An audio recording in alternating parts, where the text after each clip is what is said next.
अस्सलाम वालेकुम मैं वदिया फैमिली, वेलकम टू वदिया व्लॉग्स। कैसे हैं आप सब लोग? उम्मीद करती हूँ सब ठीक होंगे, खैरियत से होंगे। अल्हम्दुलिल्लाह मैं भी ठीक हूँ, आप लोग भी ठीक हैं। तो अल्लाह का शुक्र अदा कर दें ताकि अल्लाह पाक खुश हो जाए कि उसके बंदे ने उसका शुक्र अदा कर दिया है। ये जिस सुबह सुबह हुसैन गाँव गया हुआ था वो वापस आया तो ना उसकी फूफो ने फजर को उसकी बर्थडे का गिफ्ट भेजा है। फजर अभी अभी सोई उठी है ना, उसने मुंह हाथ धोया ना कुछ। ये देखें ज़रा इतना खुश हो गई है, इतना। मैंने कहा चले अच्छी बात है। फिर अपना कब था ना, जब हाँ जी फूफो मैंने कहा फूफो मुझे भी ऐसा बना के दो, ठीक। फूफो ने भेज दिया। हाँ फूफो ने अब इसको इसकी बर्थडे पे गिफ्ट भेज दिया। इसकी फूफो को किसी ने गिफ्ट किया था तो इसने देखा, इसने कहा फूफो मुझे भी दो। तो फिर इसकी फूफो ने कहा चलो मैं दूंगी किसी मौके पे तो अब उन्होंने उसकी बर्थडे पे गिफ्ट किया। माशाल्लाह से बड़ा अच्छा लग रहा है और बच्ची भी खुश हो गई है। अभी बर्थडे में तो काफ़ी दिन है, बहरहाल उन्होंने पहले गिफ्ट भिजवा दिया। आपको पता है फिर वहाँ से आना जाना ये भी तो इशू होता है ना। तो अब हुसैन गया हुआ था। हाँ जी बोलो। कौन है, आप कमेंट करके बताएं। चले जी, आपने कमेंट करके बताना ये कौन हो सकता है। ये फजर की मम्मा है। नहीं ये मैं हूँ। ये लें जी, नाश्ता नुश्ता हमने कर लिया है और अब हो रही है यहाँ घर पर से घर की सफाइयाँ सारे काम शाम। बर्तनों का ढेर देखें ज़रा, कितना सारा बर्तन जमा हो जाते हैं। एक भी ऑर्डर नहीं बनाया सुबह का। ये लें जी, अल्हम्दुलिल्लाह ऑर्डर्स आना स्टार्ट हो गए हैं, काम भी शुरू हो गया है। किचन की मैंने सारी सफाई कर ली हुई है। एक बार जो चूल्हा साफ़ करना होता है ना, वो सब काम हो गए हैं। बर्तन धुल गए हैं, सुबह का सब काम हो गए हैं। ये गंद पड़ा हुआ है, डस्टबिन नहीं है जगह पर क्योंकि वो मैंने धुलवाई है, बाहर रखी है। तो ज़रा खुश्क हो जाएगी ना तो फिर उसमें मैं शॉपर चढ़ा दूँगी। और आलू बॉयल हो रहे हैं, पराठा भी है, रोटी हैं, चीज़ें निकाल लाई हूँ, पेड़े शेड़े बनाने लगी हूँ। और मैंने कहा कि चलें पहले एक दफ़ा सफाई हो जाए। ऑर्डर तो 15 मिनट पहले का आया हुआ है, इसलिए मैंने आलू बॉयल होने रख दिए थे। रोटियाँ यहाँ बन जाएंगी, साथ आलू का पराठा है, शामी कबाब है, शामी कबाब भी रख दिया है। ये देखें जी, शामी कबाब भी मैंने फ्राई होने रख दिया है। मुझे एक कमेंट आया था, एक बहन पूछ रही थी कि फूड पांडा पे ना कितना एरिया हमें मिलता है। तो जी हमारा एरिया होता है 20 किलोमीटर टोटल ओवरऑल, यानी कि हम यहाँ दरमियान में बैठे हैं ना। 5 किलोमीटर इधर, 5 किलोमीटर इधर, 5 किलोमीटर इधर और 5 किलोमीटर इधर, चारों कॉर्नर में। ठीक है, बड़े अच्छे से मैंने आपको समझा दिया। और टोटल 20 किलोमीटर होता है। और जहाँ तक 5 किलोमीटर है ना, जैसे फॉर एग्जांपल आप एक एरिया में बैठी हुई हैं, एक एरिया से दूसरे एरिया तक 5 किलोमीटर का जितना भी एरिया होगा ना वो शामिल होगा। हाँ, अब उसमें फ़ेज़ 1 आ जाए, फ़ेज़ 2 आ जाए तो होगा, अदरवाइज़ वो फ़ेज़ 2 यानी कि ज़्यादा दूर हो गया तो फ़ेज़ 2 शामिल नहीं होगा, सिर्फ फ़ेज़ 1 ही एक एरिया का शामिल होगा। तो इतना किलोमीटर एरिया होता है। मैंने कहा चले मैं आपको बता दूं, काफ़ी दिन का कमेंट आया हुआ था और ना मुझे याद नहीं रिप्लाई करना।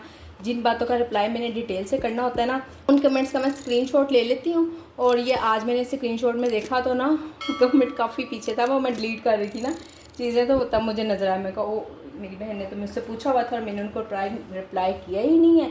तो चलें आज कर देते हैं। ये लें जी, अल्हम्दुलिल्लाह से एक और ऑर्डर है। इस दौरान ना एक प्राइवेट ऑर्डर भी था, इससे पिछला ऑर्डर भी मैंने बनाया। चावल बनाए, दाल चावल बनाई, मटर भी बनाए, दाल भी बनाई। और इतना किचन मैसी हो गया और 3-4 ऑर्डर इकट्ठे आ गए। लो, वीडियो का तो होश ही नहीं फिर प्राइवेट ऑर्डर भी भेजा, कोई मेड भी थी आई हुई, उसको भी फ्री किया। उधर से हस्बैंड का फ़ोन भी आ गया, एकदम इतने सारे काम बन गए ना, बस कुछ ना पूछें अब ये आखिरी वाला ऑर्डर है, लास्ट वाला, यानी कि इसमें मेरे पास टाइम है। चना पुलाव बनाना है मैंने इसका, तो इंशाल्लाह बना लूँगी। हाँ, इसमें क्या ब्लेंडर हुआ, चावल ही नहीं भीगे हुए। तो अब चावल भीगे हुए तकरीबन आधा घंटा हो गया हुआ है। और ना मैंने धो के तो गर्म, फुल तेज़ गर्म पानी में भिगोए हैं ताकि मज़ीद 10-15 मिनट और भी करें और पकने वाले शक्ल में आ जाए। ये नहीं, इसमें डालते हैं नमक और इसको ना थोड़ी देर के लिए ढक्कन ढक के रख देते हैं। ये लें जी, अब मैं इसमें डालती हूँ नमक और इस पर ना 1-2 मिनट के लिए ढक्कन ढक दूँगी, जल्दी से बन जाएगा। बस थोड़ा सा मसला हो रहा है कि चावल भीगे हुए हो जाए बस, और कोई इशू नहीं है। बाकी साथ साथ है जी अंडे प्याज का सालन, उसकी भी तैयारी करते हैं। ये देखें जी, चावल तो सॉफ्ट हो गए थे और मैंने डाल दिए हैं, अभी अभी डाले हैं। और ये रखा है जी इधर अंडा प्याज का सालन। टाइम मेरे पास 10 मिनट है, राइडर आ चुका हुआ है, पता नहीं क्या बनने वाला है मुझे लगता है मज़ीद 10 मिनट और लग जाएंगे। चलें खैर देखते हैं। ये लीजिए, टाइम मेरे पास ना 0 हो गया हुआ है। और मैं अब चावल दम लगाने लगी हूँ। राइडर ने अभी तक फ़ोन नहीं किया, नीचे खड़ा हुआ है। जैसे ही टाइम 00 हुआ ना, राइडर ने फ़ोन कर दिया। तो मैंने उसको कहा 5-7 मिनट भाई आप वेट कर लो, चावल मैंने अभी दम लगाए ही हैं। तो उसने ना कुछ भी नहीं आगे से रिस्पॉन्स दिया और चुप करके फ़ोन बंद कर दिया, यानी कि उसने गुस्से में फ़ोन बंद कर दिया। खैर अब क्या कर सकती हूँ, लेट हो गया आज। काम के दौरान ना टाइम का पता ही नहीं चलता। तकरीबन 12 बजे तक ना ऐसे खामोशी थी जैसे पता नहीं शायद आज कोई ऑर्डर आएगा ही नहीं। 12 बजे से लेकर अभी 3-3:15 बजे का टाइम है। तो वाह, एकदम से इतना टाइम गुजरा। 4-5 ऑर्डर बनाए हैं, बीच में एक प्राइवेट ऑर्डर भी था। और देख लें ज़रा, और सुबह से ना मुझे ऐसा लग रहा था आज मैं सुबह जल्दी उठ गई थी, जल्दी नाश्ता वगैरह किया, नमाज के पढ़ने के बाद सोई हूँ, फिर दोबारा जल्दी उठ गई हूँ। हस्बैंड ने ना अब ज़रा जल्दी ऑफिस जाना होता है, तो इसलिए ना मुझे बेचारी को भी जल्दी उठना पड़ता है। तो चलें, खैर कोई मसला नहीं, जल्दी तो उठेंगे तो ही काम होगा ना। और वाकई में जब हम सुबह उठते हैं ना, जल्दी अपने टाइम पे ओपन करते हैं, तो खुद ब खुद ही काम में बरकत भी होती है। देर आए, चाहे ऑर्डर देर से आना शुरू हो, पर यह है कि अल्हम्दुलिल्लाह आ जाते हैं। वैसे तो ना मैं 10 मिनट के बाद ही दम खोलती हूँ, पर आज इसलिए जल्दी खोल दिया है कि एक दफ़ा हिला के ना फिर दम पे रख दूँगी। देखिए भी ना इसमें पानी पानी सा है, अभी इसको दम की ज़रूरत है अच्छी खासी। नमक वगैरह सब कुछ मैंने चखा हुआ है, सेट है बिल्कुल, सिर्फ दम की ज़रूरत है इसको। ये नहीं जी, अल्हम्दुलिल्लाह से चूल्हा मैंने बंद कर दिया और चावल भी बिल्कुल डन हो गए हैं।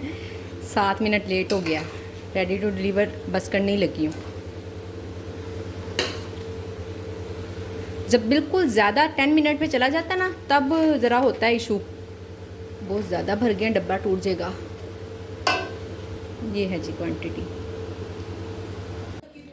अल्हम्दुलिल्लाह से जी ऑर्डर चला गया है। और ना अभी मेरे काम रहते हैं कुछ, ये देखें किचन मैंने साथ साथ साफ़ रखने की काफ़ी कोशिश तो की है, पर बर्तन अभी जमा है। खैर कोई मसला नहीं। एक तो 3 बज रहे हैं, ज़ोहर की नमाज़ नहीं पढ़ी। सबसे पहले थोड़ी सी ब्रेक लूँगी, चने फ्रिज में रख देती हूँ। ब्रेक लेकर ना, ज़्यादा नहीं, सिर्फ वाटर ब्रेक। फिर फ़ौरन वज़ू करके नमाज़ पढ़ती हूँ इंशाल्लाह। ये नहीं जी, अभी यहाँ बन रहा है रात का खाना। मैं जब किचन से गई हूँ ना, उस वक्त ज़ोहर का टाइम था, 3 बज रहे थे। मैंने कहा चले मैं जल्दी जल्दी नमाज़ पढ़ लेती हूँ। ज़ोहर की नमाज़ पढ़ के मैं सो गई। सोकर उठी हूँ तो ना मैंने मोबाइल देखा, कमेंट आया हुआ था एक बहन का कि मेरा तो ना सुबह से कोई भी ऑर्डर नहीं आया, असर हो गई है। टाइम तो मैंने देखा नहीं था, मैं कहूँ असर हो गई है, फटाफट मैंने मोबाइल छोड़ा।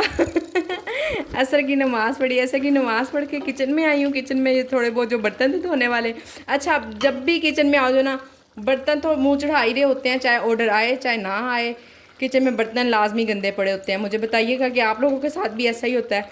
तो अच्छा, फिर बर्तन वगैरह धोए और ये मैंने थोड़ा सा सालन का मसाला वगैरह भूना है। साथ ही मगरिब हो गई है। अब मगरिब की नमाज़ पढ़कर तो अब आई हूँ अब मज़ीद काम करने। इधर मैं दूध भी फ्रिज में से निकाल रही हूँ। मैंने कहा जाग लगा दूँ, दही बिल्कुल ख़त्म हो गया। ये है जी दाल चावल की दाल, जो सी मैंने सुबह दाल चावल भेजे हैं ना, वो 2 सर्विंग थी, दोनों की दोनों एक साथ ही निकल गई हैं। तो मैंने उसी टाइम ही दाल भिगो दी थी। मैंने सोचा कि कहीं ऐसा ना दोबारा फिर ऑर्डर आए और दाल ही ना भीगी हुई हो। और दाल भीगी हुई हो ना, फिर तो इंसान मैनेज कर लेता है। भीगी हुई हो तो ना फ़ौरन ही हम बॉयल कर लेते हैं उसको, कोई ना कोई हल निकाल लेते हैं। अल्हम्दुलिल्लाह से काम करते हुए इतना टाइम हो गया, इतना एक्सपीरियंस हो गया कि हमने काम को किस तरह से मैनेज करना है। और माशाल्लाह से बहुत सारी बहनें नई नई शामिल हो रही हैं, फैमिली बढ़ रही है यूट्यूब पे भी अल्हम्दुलिल्लाह, और व्हाट्सएप ग्रुप में भी माशाल्लाह से काफ़ी लोग हैं जो नए आ रहे हैं। और अल्लाह पाक उनके लिए आसानियाँ करें। और जो बिल्कुल न्यू आ रहे हैं ना, जो बिल्कुल काम को नहीं जानते हैं, मैं व्हाट्सएप ग्रुप में भी सब बहनों को कहूँगी, माशाल्लाह से कहने की वैसे ज़रूरत नहीं है, चलें फिर भी रिक्वेस्ट कर देती हूँ आप लोगों से कि फ़ौरन रिप्लाई कर दिया करें। ख़ास तौर पे नए आने वालों को माशाल्लाह से नरगिस, फरजाना, आमना, ये सब तो जैसे ही कोई आते ही मैसेज करता है ना कि मैं फ़र्स्ट नहीं आई हूँ ग्रुप में, मैंने अभी ज्वाइन किया ग्रुप को, तो माशाल्लाह से फ़ौरन वेलकम बोलती हैं। और मैं जब तक मैसेज पढ़ती हूँ ना, इतना लेट पढ़ती हूँ तो मुझे लगता है कि अब मुनासिब ही नहीं है, मैं क्या रिप्लाई करूँ। रात को कहीं जाके पढ़ती हूँ, सुबह के मैसेजेस होते हैं, फिर भी जहाँ ज़रूरी समझती हूँ वहाँ रिप्लाई कर भी देती हूँ। तो आप लोग ये ना समझें कि मैं मैसेज नहीं देखती हूँ, नहीं पढ़ती हूँ, मुझे कुछ नहीं पता चलता। मुझे सब पता है ग्रुप में क्या बात हो रही है, क्या बात नहीं हो रही, किस टॉपिक पे बात हो रही है।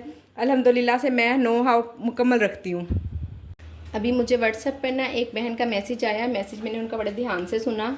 सभी मैं ध्यान से सुनती हूँ, ऐसी बात नहीं है कि कोई ध्यान से नहीं सुनती हूँ। उन्होंने मुझसे पूछा, एक तो फ्रोज़न आइटम का पूछ रही थी कि मैं किस तरह से दूँ ना, मैं फ़्रोज़न आइटम का काम नहीं करती हूँ, मैं ऐसी आपको गलत गाइड करूँ तो जो इंसान ने काम किया ना हो। और आपको पता है ऐसे जब बिल्कुल स्टार्ट भी मैंने काम लिया ना तो वो सब अंदाज़ा ही था। उसके बाद आहिस्ता आहिस्ता मैं प्राइस बढ़ाती गई, हिसाब लगाती गई, देखती गई, चेक करती गई, फिर कहीं जाके ना अब अल्हम्दुलिल्लाह से मुझे पता चल जाता है आसानी से कि मैं कोई नुकसान में काम नहीं कर रही हूँ। अगर मैंने किसी चीज़ के प्राइस लगाने हों तो मुझे बिल्कुल ईजीली आसानी से पता चल जाता होता है। ठीक हो गया। और दूसरी बात ये कि आपने कहा कि मैंने अपने जो प्राइवेट ऑर्डर दिए हैं उसका मैंने फूड पांडा के भी पैसे कटिंग किए हैं, जो मैंने ऑफ लगाया हुआ वो भी कटिंग करके फिर मैंने उनको पैसे दिए ना। तो अल्लाह तौबा, ये आपने किस तरह से कर लिया ना। मैं तो सिर्फ 25% डिस्काउंट देती हूँ और जो ओवरऑल डिस्काउंट है ना उसमें से मैं 25% डिस्काउंट दे देती होती हूँ, इससे ज़्यादा डिस्काउंट नहीं करती हूँ। ठीक है। फिर देखिए मेरा जितने भी ऑर्डर होते हैं ना मैंने खुद डिलीवर करने होते हैं। अब आपको अपना हिसाब का पता होगा आप किस तरह से चलेंगी लेकर। तो मैं आपने मुझसे मेरा पूछा कि मैं किस तरह मैनेज कर रही हूँ। हम इतना ही ऑफ दे देते हैं ना, ये भी काफ़ी होता है, क्योंकि देखिए वो फूड पांडा पे ऑर्डर कर रहे हैं, टैक्स भी पे कर रहे हैं, पैसे भी ज़्यादा दे रहे हैं, डिलीवरी चार्जेस भी दे रहे हैं। मैंने उनको डिलीवरी चार्जेस भी छोड़ दिया, ना वो किसी किस्म का कोई टैक्स दे रहे हैं, और मैंने मज़ीद डिस्काउंट भी दे दिया। इतना ही होता है, अब इससे ज़्यादा तो फिर फ्री है, फ्री दे दे। ठीक हो गया। ये जी अल्हम्दुलिल्लाह से एक और ऑर्डर है, बनाती हूँ साथ साथ। पहले फजर की छोटी सी रोटी बनानी है, फिर ऑर्डर की 3 रोटियाँ वो बना लूँगी। फजर काफ़ी देर से मेरे सर पे खड़ी हुई है, मुझे रोटी दे दो, रोटी दे दो। आप लोगों के कुछ कमेंट्स थे तो मैंने कहा चलें यहाँ पे मैं इसलिए रिप्लाई करती हूँ ताकि ना बहुत सारी बहनें सुन लेती हैं, और फिर अगर वैसे आप लोग कमेंट करती हैं ना रिप्लाई तो मैं उस पर भी कर देती हूँ, पर वीडियो पे बात करना इसलिए ज़रूरी होता है। फिर बहुत सारी बहनों को ना उसका सवाल का जवाब मिल जाता होता है, फिर मुझे बार बार लिख के ना जवाब नहीं देना पड़ता, इसलिए मैं आपसे वीडियो पे ही रिप्लाई कर देती हूँ उतनी ज़्यादातर। तो जी आपने पूछा है कि हमें जो रजिस्ट्रेशन की फ़ीस है वो वापस मिल जाएगी जब हम काम छोड़ेंगे, तो ऐसा बिल्कुल नहीं होगा। किसी खुशफहमी में ना रहिएगा, बिल्कुल नहीं आपको वापस मिलेगी। हाँ, वो अपनी डिवाइस ज़रूर वापस ले लेंगे, ठीक हो गया ना, पर आपको जो फ़ीस है वो वापस नहीं मिलेगी। और एक बहन का कमेंट था कि वो काम करना चाहती हैं पर उनके लिए ना रजिस्ट्रेशन के लिए पैसे नहीं है। ज़ाहिर है रजिस्ट्रेशन भी चाहिए होती है, 16,000 कम से कम वो चाहिए होता है। फिर हमने पैकिंग का सामान कम से कम आप 10,000 का लगा लें, और जितना भी आप कम से कम भी आप खर्च करेंगी ना तो 10,000 रुपये से कम ग्रोसरी तो पॉसिबल है ही नहीं ना। चाहे आप जितना भी मेन्यू आप रख लें कि पराठे और रोटी, आलू अंडा प्याज सालन, इस तरह के शामी भी ज़ाहिर बनाने लगो ना तो आपको पता है 2,500-3,000 रुपये में शामी बनते हैं। तो चलिए अगर आप इतने नहीं भी बनाएंगी, हाफ केजी के भी बना लेंगी तो भी ना कुछ भी नहीं ना, तो मैं बहुत भी अगर हम आपने कम कर लिया ना तो 10,000 रुपये की आपको ग्रोसरी चाहिए होगी, यानी कि ये पैसे हो गए 36 to 40,000। तो आपने मुझे कहा कि मैं आपके पास ये पैसे नहीं है, मैं आपको कोई सलूशन बताऊं। तो मेरी बहन, ये जो हमारा काम है ना अल्हम्दुलिल्लाह से इसमें नुकसान बिल्कुल भी नहीं है। आप अगर किसी से उधार लेकर या कोई कमेटी मैनेज करके कुछ भी करके अगर आप काम करना चाहती है ना तो आप बेफिक्र होकर कर लें। आपको पता है इसमें बिल्कुल कोई नुकसान नहीं है, और आपका ऐसा भी नहीं होगा कुछ कि आपने उधार लिया और आप पर वो उधार चढ़ जाएगा और आप उतार नहीं सकेंगी। हाँ, ये थोड़ा सा मैनेज करना पड़ेगा, मुश्किल होगा। आप जिससे भी अगर उधार पकड़ती हैं या कोई कमेटी वगैरह का कोई सिस्टम चलाती हैं तो कम से कम ना 6 माह का आप अपना एस्टीमेट रखिएगा। जिससे भी अगर पैसे लें तो 6 माह का टाइम ज़रूर आप रखिएगा कि मैं आपको 6 माह के बाद वापस कर दूँगी। आप अगर कहें ना कि मैं दूसरे और तीसरे महीने सारे पैसे निकाल लूँगी तो ऐसा नहीं होगा। और ज़्यादा से ज़्यादा कोशिश करें प्राइवेट ऑर्डर साथ साथ करने की ना। अपने हमसाए में आस पास ऑफिस हैं या कुछ ऐसे लोग रहते हैं, कोई हॉस्टल हो हॉस्पिटल हो, उनको बताएं कि आप काम करती हैं, आप उनको सस्ते में खाना दे देंगी, खुद पहुंचा देंगी कुछ ना कुछ करके।